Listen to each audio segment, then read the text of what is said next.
제가 몇 년 전에 안식년을 가졌을 때 그동안 가보고 싶었지만 가보지 못했던 미국 교회 몇 군데를 방문할 기회가 있었습니다. 그 중에 하나가 벤나이스에 있는 Church on the Way라고 하는 교회입니다. 한때 그 유명한 잭 헤이포드 목사님이 목회하신 교회죠. 제가 주일 예배를 마치고 나오는데 교회당 앞에 보니까 북세일즈를 하는 그런 코너가 있었습니다. 가보았더니 책 한 권당 무조건 1불씩이라고 이렇게 되어 있었어요. 제법 좋은 책도 많은데 1불이라는 이런 횡재가 어딨냐 해서 멈추었어요. 저나 저희 집사람은 세일 자는 곳이면 일단 멈춥니다. 혹시 건질 게 있나 해가지고. 한 가지 차이점이 있다면 우리 와이프는 세일즈를 해도 제대로 된 걸 건지는데 저는 꼭 쓸데없는 거 샀다가 버리는 애들이 참 많습니다. 이번 경우는 그렇지 않았어요. 제법 괜찮은 책을 하나 건졌어요. 아쿠아 철치라고 하는 제목의 책이었습니다. 이 아쿠아라고 하는 말은 물이라고 하는 뜻이죠. 그러므로 직역하게 되면 물교회 그렇게 번역할 수 있는 책입니다. 그 책은 오늘 이 시대를 포스트 모던 문화의 물결이 흐르는 그런 시대로 보고 그 물결 속에 교회가 어떻게 세속화의 물결에 떠내려가지 않고 바른 방향으로 나갈 수가 있나, 이 문제를 다루는 책이었습니다. 그래서 물결을 이길 수 있는 전략과 방법, 리더십 스킬 같은 것들을 자세하게 소개를 했고 실제적이고 탁월한 내용들이 참 많았습니다. 그럼에도 불구하고 솔직히 제 마음이 시원하지는 않았어요. 왜 그랬을까요? 과연 이와 같은 것만으로 이 강한 세속화의 물결을 이겨낼 수 있을까라는 의구심 때문이었습니다. 물론 전략이 필요합니다. 방법도 필요하죠. 그러나 그것만으로 교회를 삼킬 듯이 달려오는 세상의 물결을 과연 이겨낼 수가 있을까요? I don't think so. 그것보다 훨씬 더 강한 물결이 있어야 됩니다. 우리를 공격하는 세속화의 물결을 뒤집을 만큼 더 강한 능력이 과연 무엇일까? 저는 그것이 성령의 물결이라고 생각합니다. 이 성령의 물결은 하나님의 파워입니다. 그러면 그 속에는 변화의 능력이 있고 사람을 살리는 생수가 있는 것입니다. 이와 같이 생수의 능력인 성령이 온 교회를 덮을 때 교회가 교회다워지게 되고 진정한 차원의 변화와 부흥을 가져올 수가 있는 것입니다. 이런 측면에서 교회는 아쿠아 철치, 물이 많은 교회가 되어야 됩니다. 우리 한국 분들은 일반적으로 물이라고 하면은 부정적인 그런 선입관을 가지고 있죠. 나약하고 무능력한 것을 물로 표현하잖아요. 나를 물로 보느냐, 물 먹인다, 물 태우 이런 말을 쓰는 이유가 물에 대한 컨셉이 그렇게 좋지 않아서 그런 것입니다. 그러나 물이라고 하는 것은 우리 생존에도 필수적이지만 교회를 교회되게 하는데도 필수적입니다. 교회에는 물이 많아야 돼요. 기도의 눈물이 있어야 되고 회개의 눈물이 있어야 되고 감격의 눈물이 있어야지 은혜가 살아나고 회복이 일어나는 것입니다. 무엇보다 하나님의 교회에는 성령의 생수가 넘쳐나야지 생기가 주어지게 되고 세상을 이길 힘을 갖는 것입니다. 사실 성령에 소개되고 있는 초대교회를 일으킨 동력이 바로 여기 있지 않았습니까?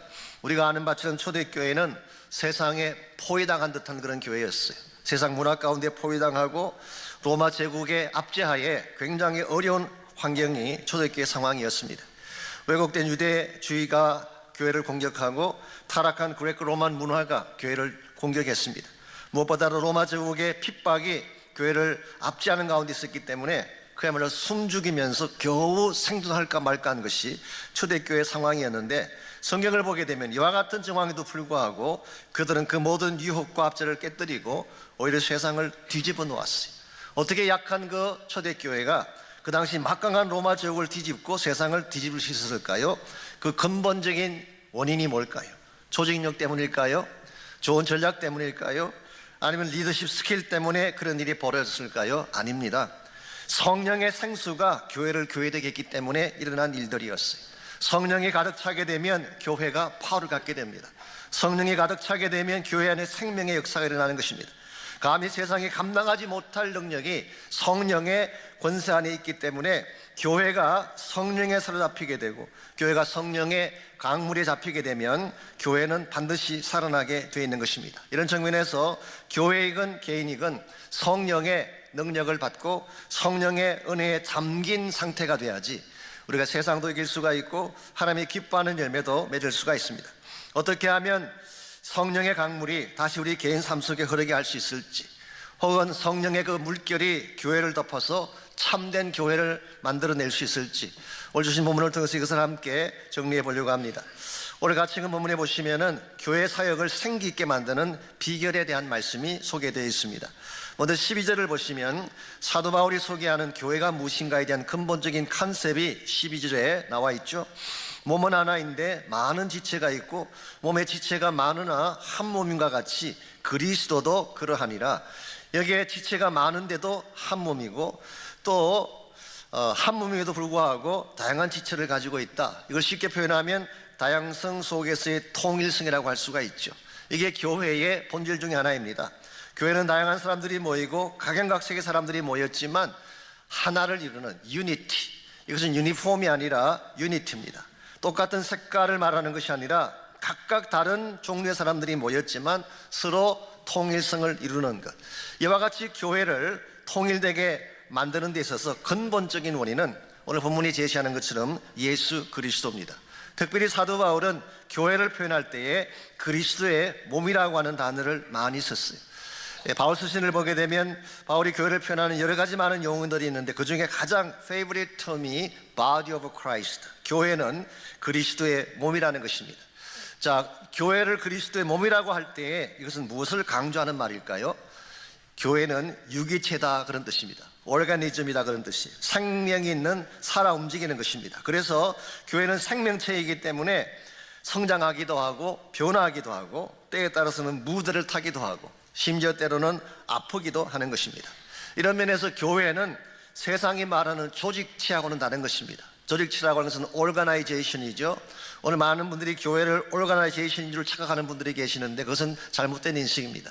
세상적인 조직체가 아니라 행정조직이나 시스템이 아니라 조직체라고 하는 것은 기능적인 면이 있는 것이지 생명은 없습니다. 하나님의 교회는 예수님께서 머리가 되셔서 직접 다스리고 움직이시는 그리스도의 몸, 그러므로 살아있는 생명체가 교회인 것입니다. 하나님의 교회의 머리가 예수님이시기 때문에 부활의 능력이 나타나는 것입니다. 부활의 권세를 가진 그분이 교회를 다스리면 생명이 일어날 수밖에 없죠. 말씀 자체이신 그분이 다스리게 되면 교회에는 진리가 있을 수밖에 없는 것입니다. 무엇보다 십자가 사랑을 가슴에 안으신 그분이 교회를 다스리게 된다면 교회 안에 있는 모든 자들은 변화를 받게 되고 회복을 경험하게 되는 것입니다. 이와 같은 것이 오늘 본문에서 바울이 제시하는 교회의 모습인데, 이와 같이 그리스도의 몸이 참 귀한 것이고 그리스도 몸 안에 들어와야만 하나님이 주기를 원하시는 모든 복을 누릴 수가 있는데, 문제는 어떻게 할 때에 이 몸 안으로 들어올 수 있냐는 것입니다. 저 그리스도 몸 밖에 살았던 사람들이 어떤 과정을 통해서 body of Christ, 그리스도 몸 안으로 들어올 수 있는지, 이 그리스도의 몸 안으로 들어올 수 있게 만드는 중요한 비결 중에 하나가 13절에 소개되어 있습니다. 13절 보시면 우리가 유대인이나 헬라인이나 종이나 자유인이나 다 한 성령으로 침례를 받아 한 몸이 되었고 또 다 한 성령을 마시게 하셨느니라. 여기 성령으로 침례 받는다고 하는 표현이 나옵니다. 그래서 어떤 분들은 이것을 성령 침례다 그렇게 표현하기도 하고 the baptism of the Holy Spirit 그렇게 표현하기도 하고, 어떤 분은 baptism by the Holy Spirit, 이건 비슷한 것 같지만 사실은 다릅니다. 그래서 많은 해석들이 있습니다. 이것은 성령 받는 것을 말하는 것이다, 성령 충만을 말하는 것이다, 어떤 분들은 특별한 체험을 말하는 것이다, 이렇게 다양한 해석들을 하지만 오늘 본문 자체만 놓고 보자면은 성령으로 침례 받는 것은 바로 한 몸을 이루게 하는 과정인 것을 알 수가 있습니다. 영어 성경을 보면 훨씬 더 뜻이 분명해집니다. By one Spirit we all were baptized into one body. 한 몸 안으로 들어오게 하는 사건, 이게 바로 baptism of the Spirit인 것입니다. 그러므로 교회 바깥에 있던 사람들이 교회 안으로 들어오려면 받으시 성령으로 침례를 받아야 되고, 그때 그리스도 몸의 지체가 되는 것입니다. 더구나 오늘 이 본문에 표현된 침례 받는다는 이 표현이 여러분에게 익숙하지 않지만 헬라 문법을 보게 되면 에오리스트 텐스라고 하는 특별한 시제가 있습니다. 이것은 포인트 액션, 단 한 번 일어나는 사건을 표현할 때 사용하는 텐스죠. 그러므로 이 사건은 일생에 한 번 일어나는 사건, 반복되는 사건이 아닙니다. 어떤 분들은 성령 충만과 같은 것으로 보지만요, 성령 충만은 리핏되는 사건이에요. 에베소서 5장 18절에 보게 되면 너희는 술 취하지 말아라, 이는 방탕한 것이니 오직 성령의 충만을 받아라. 그때 성령 충만의 시제는 present tense, repeat하는 것입니다. 오늘 충만받았지만 내일 충만받지 못할 수도 있어요. 또 충만받고 충만받지 못하는 이 성령 충만은 repeat되는 것이지만, 오늘 본문이 말하는 성령으로 침례받는 것은 한 번 일어나는 사건, 그리고 이 사건을 통해서 그리스도의 몸 안으로 들어오는 사건이기 때문에 대다수의 복음주의 성경학자들은 성령 침례를 구원 사건과 동일한 사건으로 보고 있습니다. 물론 이 말씀이 일리가 있고 또 그 말씀이 틀린 것은 아니라고 생각을 합니다. 그럼에도 불구하고 제가 조금 더 이 말씀 묵상하는 가운데 생각하고 싶은 면이 있습니다. 만일 단순히 예수 믿고 거듭나는 사건을 표현하는 것이라면 바울이 굳이 뵙티즘이라는 단어를 쓸 필요가 있을까? 이 침례라는 이 단어는 일종의 메타포입니다. 일종의 비유법인데요. 왜 하필이면 이 단어를 사도 바울이 사용을 했을까? 이 뵙티즘의 의미가 뭔가요? 이 뵙티즘, 이 말의 근본적인 문자적인 의미는 잠근다는 뜻이에요. immerse한다. 물론 교단마다 조금 해석이 다르긴 하지만 그러나 대다수의 신약 성경 공부하신 학자들은 다 그리합니다. 이 뵙티조 혹은 뵙티스마 이 말은 immerse한다, deeping한다, 푹 잠근다 그런 의미를 가지고 있어요. 실제로 예수님께서 요단강에서 뵙티즘 받으실 때 머리에 살짝 바르고 나오셨나요? 푹 잠그셨나요? 푹 잠그셨어요. 이건 누구나 다 동의하는. 그러므로 예수님께서 침례를 받으신 후에 너희도 침례 주라고 할 때는 두말할 필요 없이 머리부터 발끝까지 푹 잠그는 것을 의미하신 것입니다. 그러므로 여기서 사도 바울이 이 단어를 고용한 이유는 성령으로 말미암아 머리부터 발끝까지 완전히 잠그는 것을 표현하기 위한 거예요. 이런 측면에서 그래서 단순한 거듭남의 사건, 구원 사건만 이야기하는 것이 아니라 거듭난 후에 나의 삶이 성령에게 잠겨지게 되는 사건, 머리부터 발끝까지 풀리 성령에 잠겨지게 되는 사건, 이걸 표현하기 위해서 굳이 뵙티즘이라는 단어를 사용했습니다. 더구나 13절 하반부를 보게 되면 한 성령을 마시게 하시느니라. You are given one spirit to drink. 이 성령을 마신다는 표현을 했어요. 이것은 한 번 경험하고 끝나는 것이 아니라 지속적으로 마시는 지속적인 체험을 강조한 것입니다. 저는 여기에 능력 있는 크리스찬 삶을 사는데 굉장히 중요한 비결 하나가 있다고 생각합니다. 단순히 교회에 등록하고 교회의 멤버가 되는 것으로 충분하지 않다는 뜻이에요. 내가 교회 안에 들을 뿐만 아니라 성령에 잠겨야 돼요. 그리고 날마다 성령의 생수를 마셔야지 내 삶이 변하고 잃었던 생기가 회복되어지는 것입니다. 이런 면에서 우리가 건강한 그리스도인으로 살기를 원한다면 성령의 강에 잠겨야 돼요.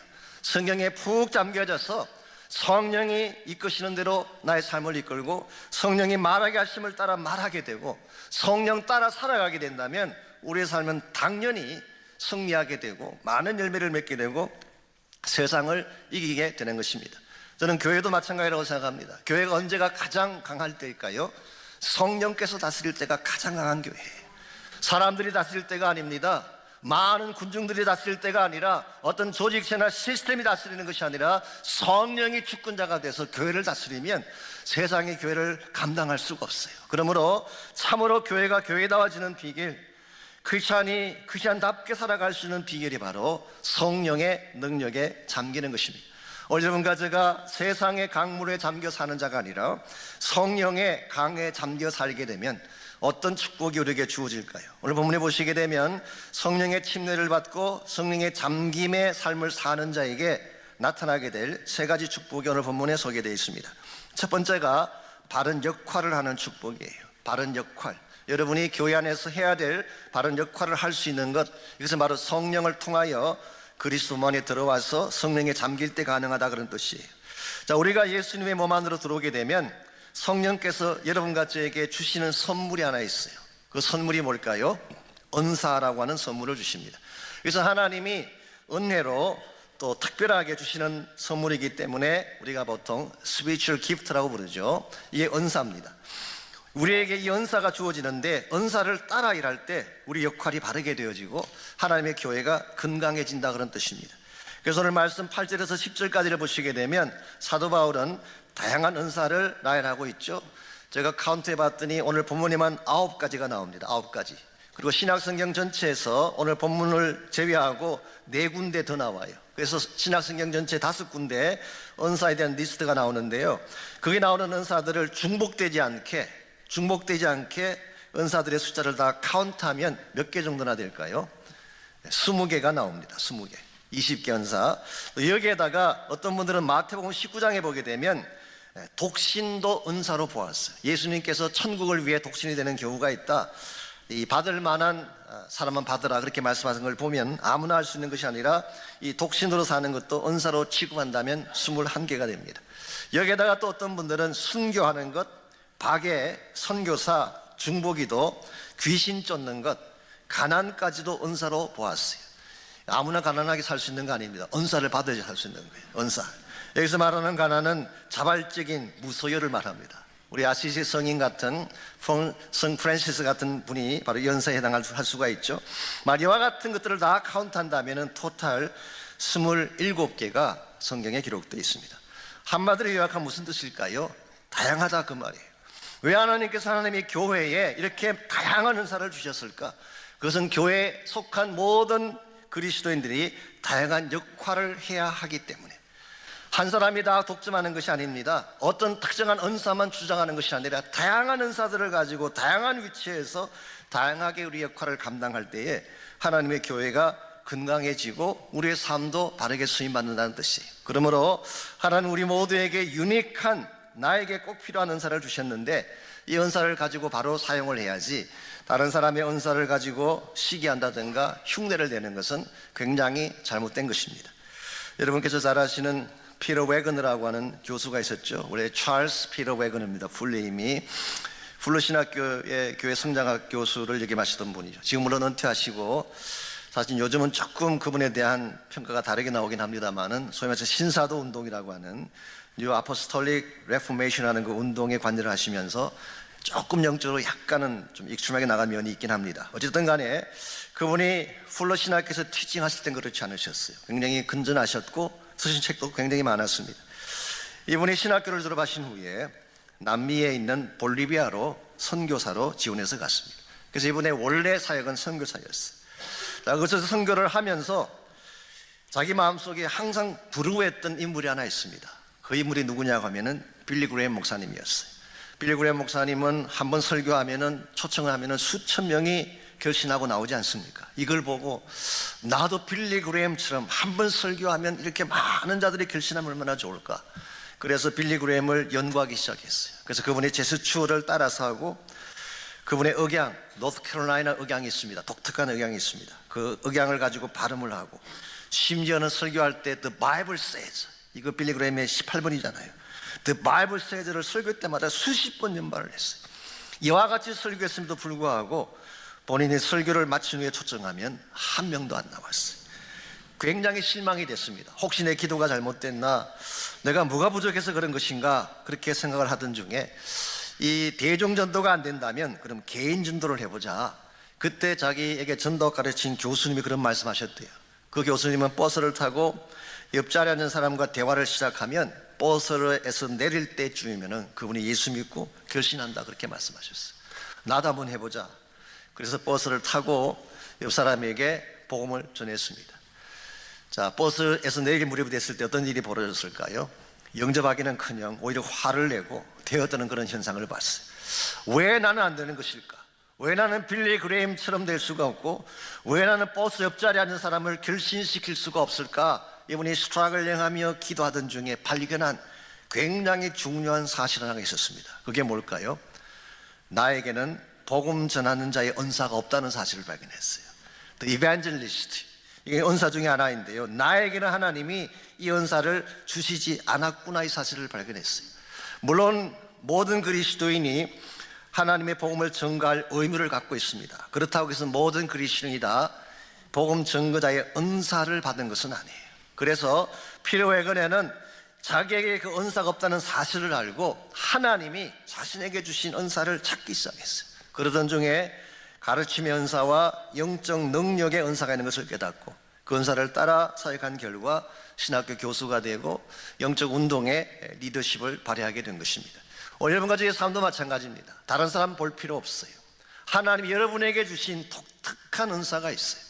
여러분 모두가 반드시 해야 될 독특한 역할이 있기 때문에, 그러므로 우리는 누구를 흉내내거나 누구를 따라할 것이 아니라 나에게 하나님이 주신 독특한 은사가 무엇인지를 잘 깨닫고 성령 안에서 각자의 역할을 다 감당하게 되면 교회 전체가 건강한 교회로 되는 것입니다. 이런 면에서 우리가 성령을 통해서 몸 안으로 들어오게 되면 첫 번째로 내가 해야 될 바른 역할을 하는 축복을 누릴 수가 있습니다. 두 번째로 성령을 따라 살면 채워주심의 축복을 누릴 수 있습니다. 채워주심의 축복.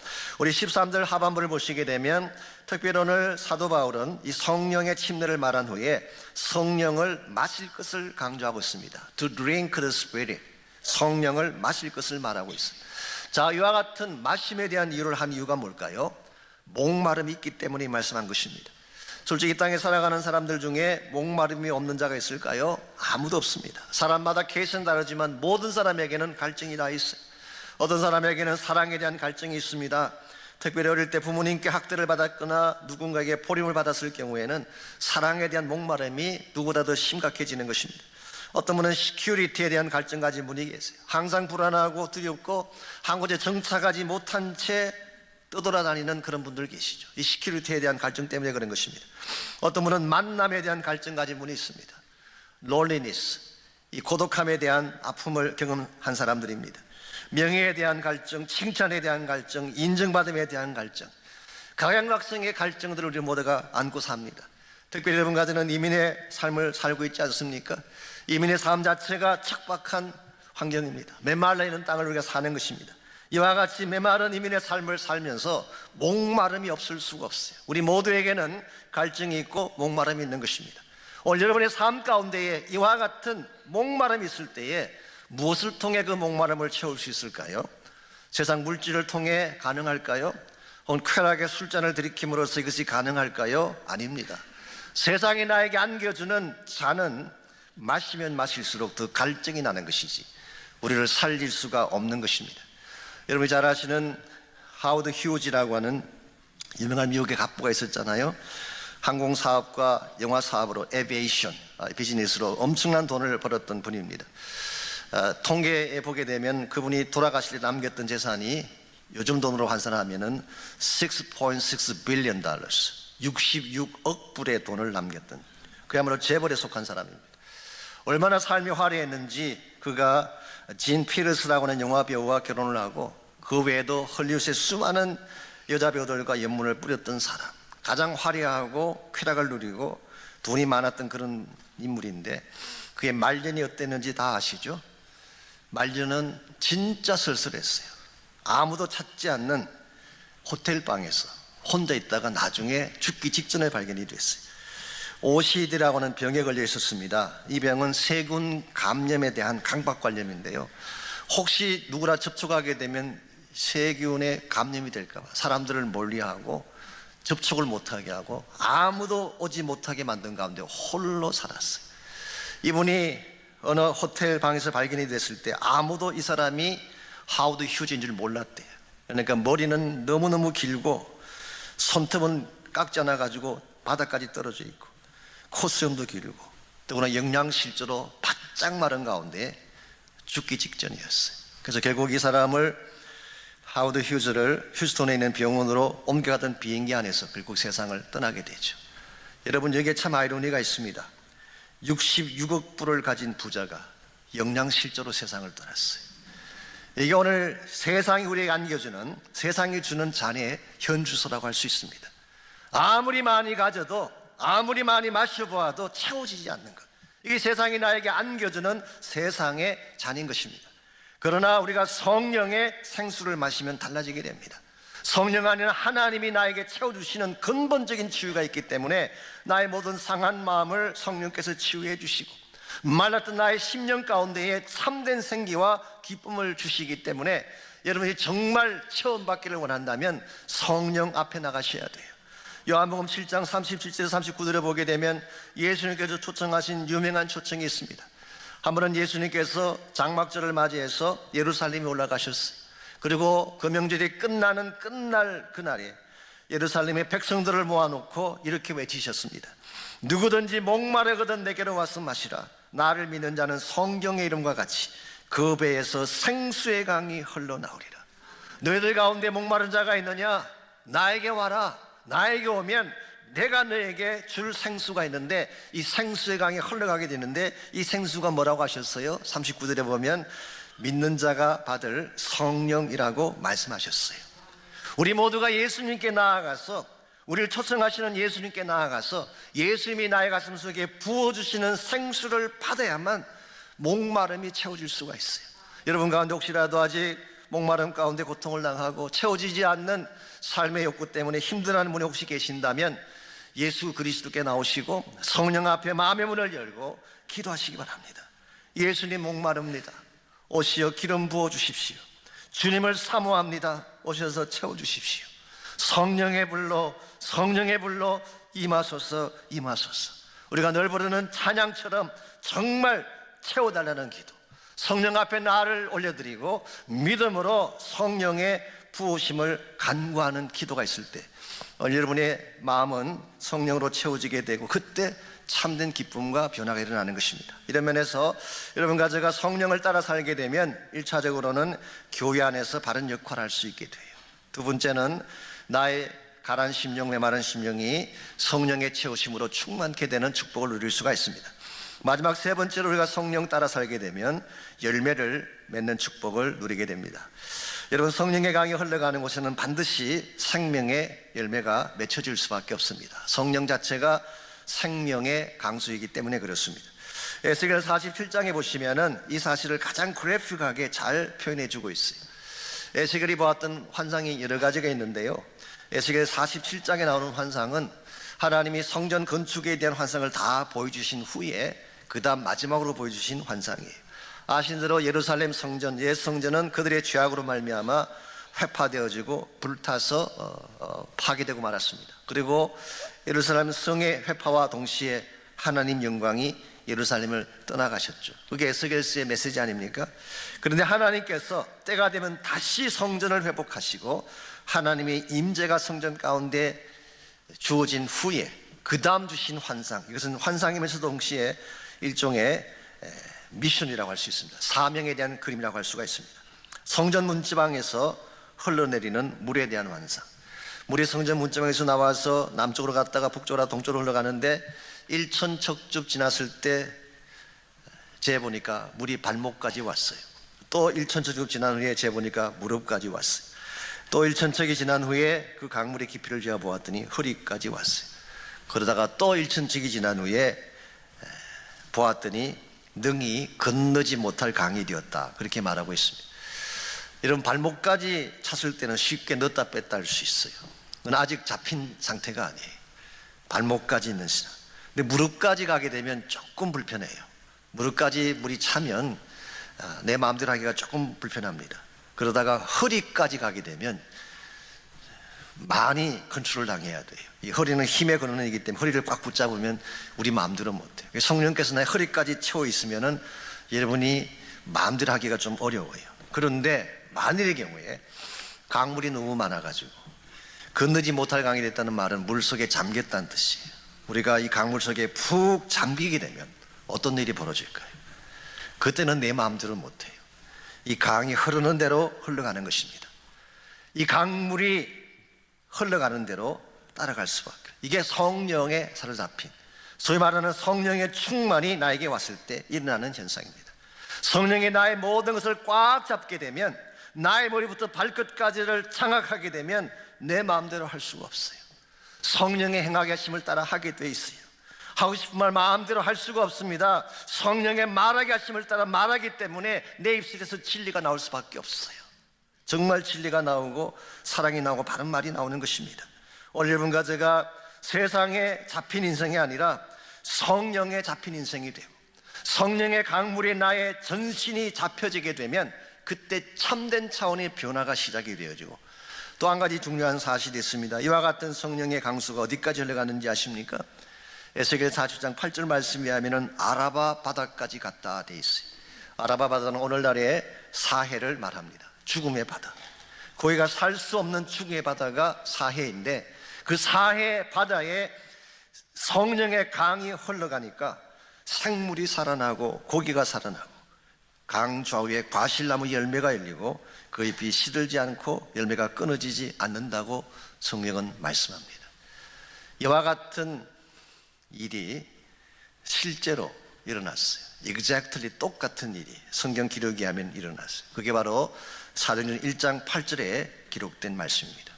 오직 성령이 너에게 임하시면 너희가 권능을 받고, 예루살렘에서부터 시작해서 이 성령이 예루살렘에 임했습니다. 예루살렘에 있었던 마가네 다락방에 있던 그 성도들의 머리부터 발끝까지 성령의 기름 부음이 일어나게 되자 그 성령의 강수가 예루살렘을 적시고, 그것이 온 유대 땅을 적시고, 그 성령의 강수가 사마리아 땅을 적시고, 한 걸음 더 나아가서 온 땅을 적시게 된 것. 이게 성령이 말하고 있는 복음운동이고 오늘날의 선교 역사가 된 것입니다. 저는 지금도 이 성령의 강이 흘러가고 있다고 저는 믿습니다. 지금도 하나님의 성령의 강은 지금도 흘러가고 있어요. 아직 이 성령의 강이 닿지 않는 곳이 있다면 우리 성령의 강이 그곳에 흘러가게 해야 돼요.